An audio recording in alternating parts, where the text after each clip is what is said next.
Baiklah, bismillahirrahmanirrahim. Saya Putri Mareta ingin membacakan analisis skripsi 1 dan skripsi 2.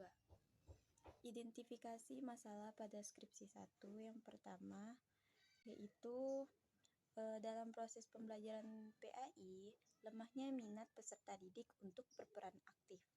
Yang kedua, penyebab kurangnya motivasi belajar peserta didik pada mata pelajaran PAI. Yang ketiga, kurangnya motivasi pendidik dalam menggunakan strategi, metode, dan media pembelajaran, sehingga saat proses pembelajaran PAI membuat peserta didik merasa bosan. Yang keempat, kesulitan peserta didik dalam meningkatkan proses pembelajaran PAI yang efektif. Yang kelima, penggunaan metode dan media dapat berpengaruh untuk menguatkan motivasi belajar peserta didik dalam pembelajaran PAI. Kritik saya yaitu dalam menggunakan metode pembelajaran ini, peserta didik pastilah mengalami kesulitan dalam menuliskan pertanyaan terhadap materi yang kurang dipahami. Lalu, tidak semua pertanyaan dari peserta didik tersebut dapat dibahas dalam satu kali pertemuan karena kurangnya waktu, sehingga membutuhkan jam tambahan untuk menyelesaikan jawaban pertanyaan tersebut. Dalam metode pembelajaran ini juga memerlukan waktu yang cukup lama, akan berdampak tidak tercapainya tujuan pembelajaran. Saran saya yaitu dari semua penjabaran para ahli tentang metode pembelajaran Question Student Have, maka pendapat dikatakan bahwa metode ini sangat cocok digunakan untuk meningkatkan peserta didik di kelas yang takut untuk bertanya langsung. Mengapa? Gurunya menurut Supriyono menyatakan bahwa metode Question Student Have dikembangkan untuk melatih peserta didik agar memiliki kemampuan dan keterampilan bertanya, dan juga mampu meningkatkan minat, motivasi, dan suasana belajar, serta menciptakan menangkap materi dalam proses pembelajaran, meskipun harus memiliki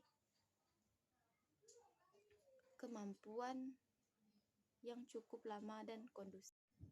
Identifikasi masalah pada skripsi 2 dari latar belakang yang saya baca yaitu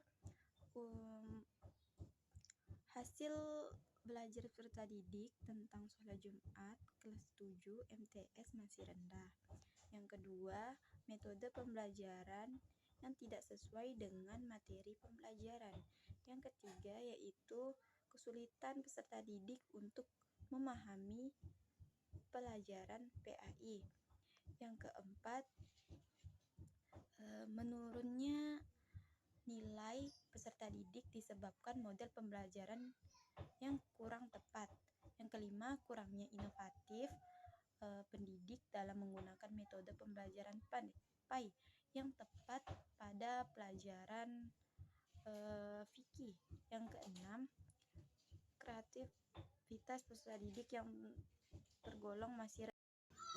Kritik saya yaitu rendahnya hasil belajar peserta didik kelas 7 MTS Al-Hasanah masih rendah sebelum diterapkan model pembelajaran kooperatif tipe investigasi kelompok, yaitu dari 15 peserta didik yang tuntas berjumlah 2 orang dengan presentasi 13,3%.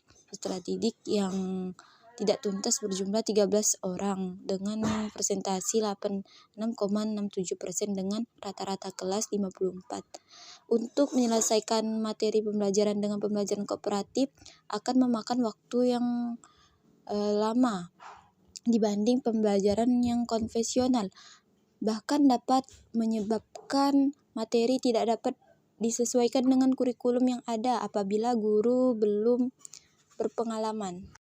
Saran saya untuk masalah skripsi 2 ini, pembelajaran kooperatif tipe investigasi kelompok ini dapat menimbulkan motivasi peserta didik karena adanya tuntutan untuk menyelesaikan tugas dan peserta didik paham mengenai suatu pembelajaran serta dapat meningkatkan keterampilan sosial siswa. Baik, di sini saya akan melanjutkan presentasi dari rekan saya mengidentifikasi masalah yang ketiga. Yang pertama, kurangnya motivasi pendidik untuk membantu peserta didik lebih aktif dan menyenangkan dalam proses belajar langsung. Yang kedua, pembelajaran masih menitikberatkan pada gaya teacher center sehingga menyebabkan prestasi belajar peserta didik belum mencapai KKM. Yang ketiga, kegagalan dalam dunia pendidikan sering terjadi karena peserta didik lebih banyak menggunakan indera pendengarannya dibandingkan visual, sehingga apa yang terjadi di ruang kelas cenderung untuk dilupakan. Yang keempat, metode yang digunakan para guru umumnya masih bersifat konvensional sehingga peserta didik menjadi pasif. Yang kelima, penyampaian materi yang bersifat monoton sehingga peserta didik menjadi bosan, jenuh, bahkan mengantuk dalam proses pembelajaran PAI. Selanjutnya, kritikan strategi pembelajaran kontemporer adalah strategi pembelajaran yang di dalamnya mengkondisikan para peserta didik untuk bekerja bersama-sama di dalam kelompok-kelompok kecil untuk membantu suatu sama lain dalam belajar. Akan tetapi, untuk keseluruhan proses pembelajaran serta dalam rangka meningkatkan prestasi